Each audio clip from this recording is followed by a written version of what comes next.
From sea to Sequoia, I know. Welcome to my YouTube channel, y'all. So this is Ole Influencia, your #1 village girl. Woo! South African YouTuber. So yeah, guys, welcome back, or welcome to my YouTube channel. So please, if you haven't liked and subscribed, just subscribe, hit the button below and subscribe so that you get more content from this village girl from South Africa, So today I decided that we're going to be doing the Q&A. So what I did, I went to Instagram and also went to WhatsApp and got people to ask me questions they would want to know about me. So I got the questions. I'll be reading out the questions, and yeah, then we'll hit it on it. So yeah, guys, ke December ne ke tshwere ke mood wa December kore diaboa everywhere, left, right and center diaboa. Yesterday was the 16th day of reconciliation, and yeah, when I woke up in the morning I thought, damn, it's a day of reconciliation, and let's reconcile with our loved ones, besides the history behind it. But personally, what came into my mind, it was reconciling with my loved ones, people who are close to me, whom things are bad between us. And yeah, so I thought, wow, forgiveness. I thought reconciling, loving, So anyway, without wasting time, let's get down to it. So the first question is, what makes you happy? What makes me happy? Money! Are you kidding me? I'm kidding, guys. It's not money. What makes me happy is love. Love makes me happy. The feeling of being loved, not only by boyfriends or girlfriends or whatever, not only in romantic relationship, but being loved, whether by family, and I'm talking about genuine love, when you feel like somebody really loves and cares about you, that feeling, it makes me happy. Being loved, it makes me happy, it makes me happy. Okay. Second question, it says, what is it that you desire the most? What is it that I desire the most? Okay, I think peace and being successful. And what I mean by success, I mean being able to reach the goals that I've already set for myself. That is success to me. Like, if I put a goal for myself that by the age of whatever, okay, let me not put time frames to it, but let me say that I want to get a PhD or something. That's a goal that I've set for myself. And success for me would be me accomplishing that goal that I've put for myself.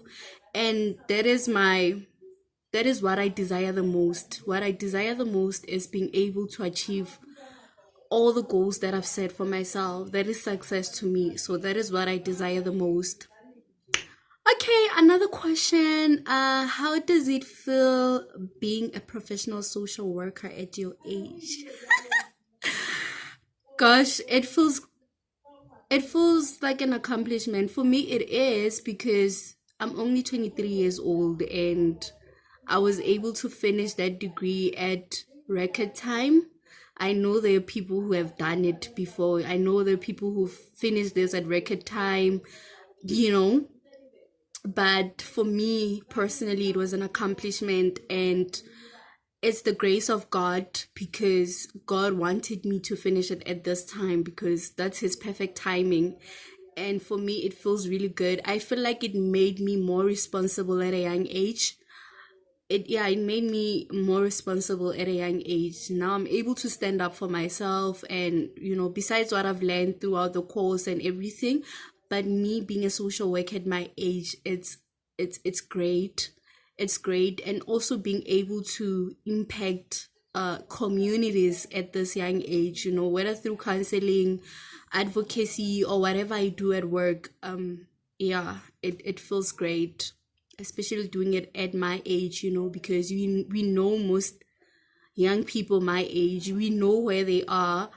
It's all about, I don't know, but alcohol, or there's nothing wrong with alcohol if okay, I don't know, but basically what I'm trying to say is that I know most of my peers at their age, it's either they're pregnant. Not that there's nothing wrong with being pregnant, there's nothing wrong with being pregnant, but it's either they are pregnant, fat and said somewhere, others dropped out of school, alcohol abuse, and the list is endless. But for me, being able to accomplish this at my age, being able to achieve this at my age, it's such a great feeling. I thank God for it, because He's the one who takes the credit for this. Yeah, so all glory to God. Okay, another question. It says, what are your values as a woman? What are your values as a woman? Girl! Integrity. Integrity. Being able to live a life of integrity, that is the most big thing a woman can do for herself, to live a life of integrity. Walk the talk. Whatever you say with your mouth, walk that. Leave it loud. Leave it out. Whatever you're talking with your mouth, leave it out. If you say you're a Christian woman, walk in that way, and in that way you'll be respected. So integrity, respect as well. Respect yourself as a woman, so that others can also respect you. Respect yourself. And in my life personally, as a woman, I value prayer. I value having a connection with God. So you have to have a spiritual belonging. You have to belong somewhere. So for me, I feel like as a woman, that is the greatest thing, because it makes me the woman that I am today. In terms of how I hold myself, what I do, what I say, how I talk to people, and so on.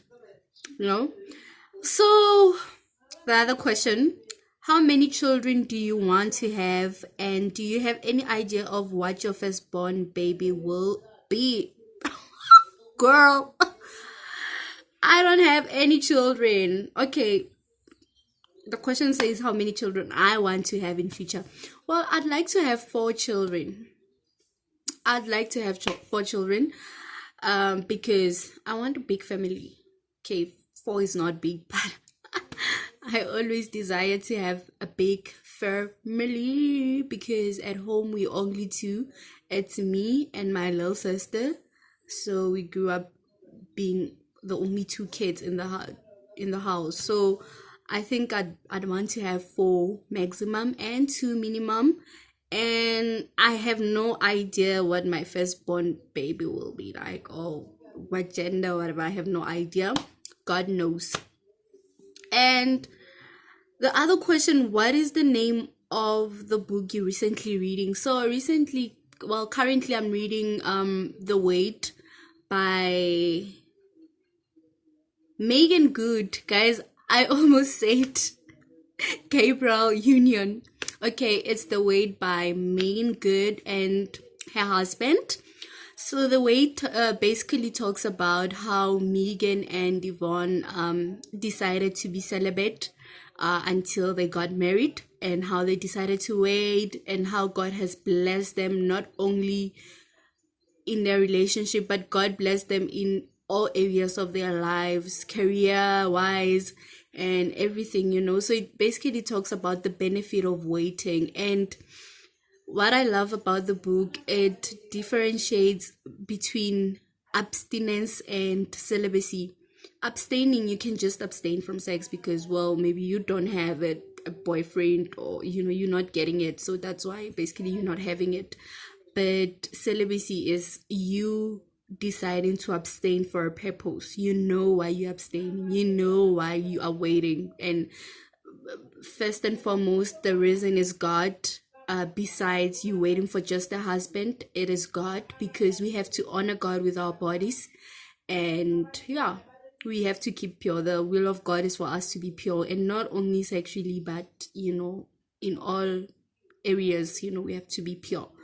So that is what I'm recently reading, The Wait. The other question says, what keeps you going in times of trials and tribulations? Well, what keeps me going is it's where God took me from. That keeps me going. Remembering what the Lord has done for me, it keeps me going. He did not bring me this far to leave me. So it keeps me going. And also, what keeps me going during trials, it's people who are close to me. They keep me going because they inspire me. Well, some of them inspire me or motivate me to rise up, and to move past that trial or tribulation.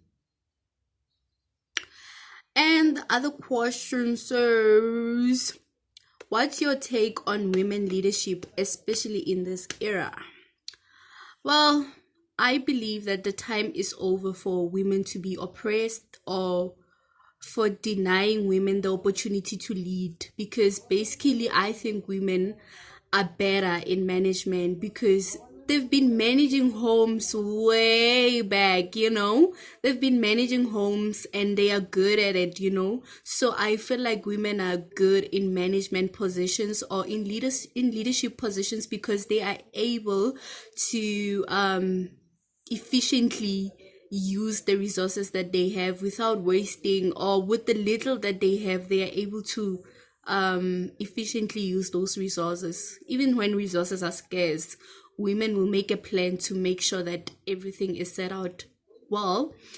And also, women are good motivators. I know not all women possess that attribute, but women are good motivators. Most women, not all of them. We know not all women are like that, but most women are motivators. Well, there was a research that say that people that are led by women in most companies, for example, I'm just gonna give that example. For example, in companies, the environment, like it would say that most people who are led by women, they are more motivated and powered to work in the environments than those who are led by men. So I believe that women are good motivators, and also they are accountable. They are accountable. So besides talking about that, I feel like the era or the times where women used to be oppressed from leading are over. Women need to be given a chance to lead. Women need to be given a chance to use their skills and their power, their women power, to lead the nations and the societies. And that way we know that it's not about women competing with men in leadership, but it's about letting the women also, with their power, with their special power, that women power to lead.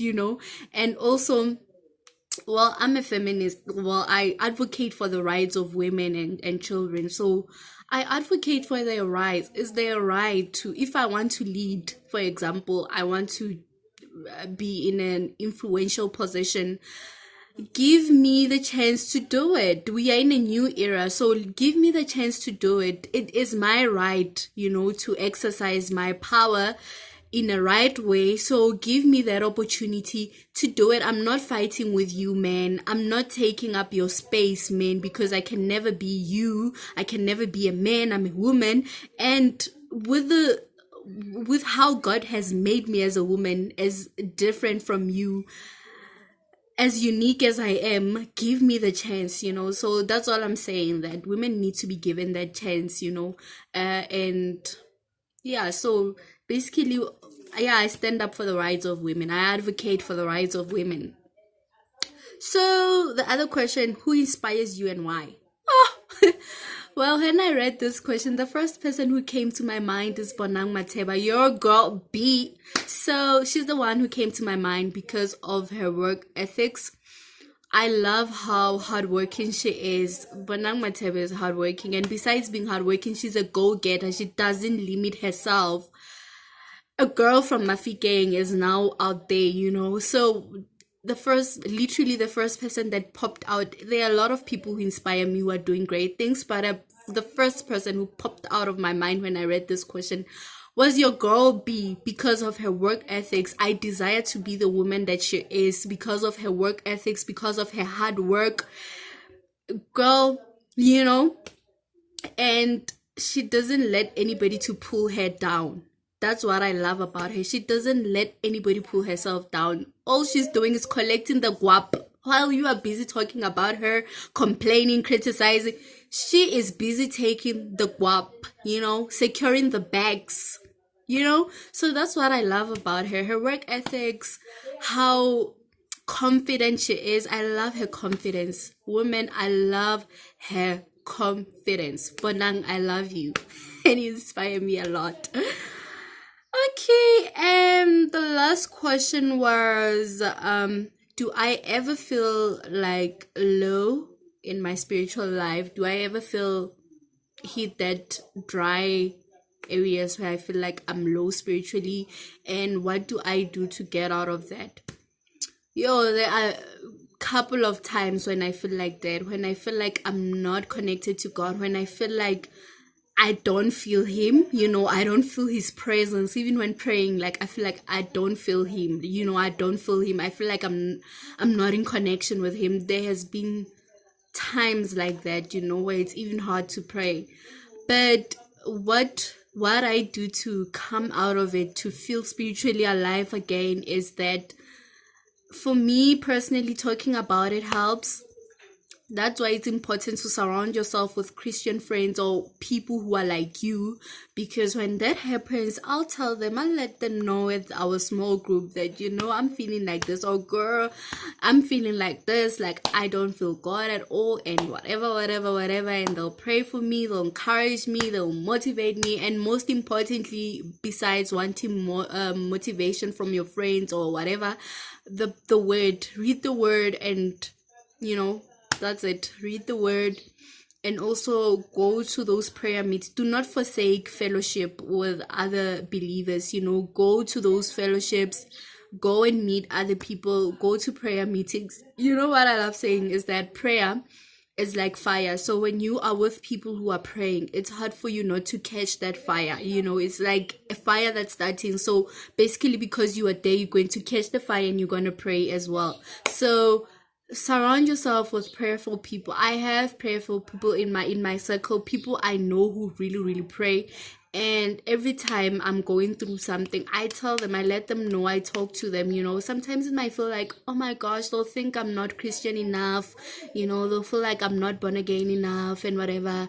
But then, I do it. I just tell them, so randomly send somebody a message, or yo, I'm going through this and that, or I'll randomly tell somebody. So it's all about accountability as well, being able to share with your friends, not friends who just be like, it's okay, or who will be like, oh, who cares, friends, but friends who will be like, no, friends who will motivate you, friends who want the best for you, friends who want to see your relationship with God grow, friends who desire the best for you. So those are the people you need to have, at least those people in your circle who will pull you up the mountain when you feel like you are falling down, So that's what helps me.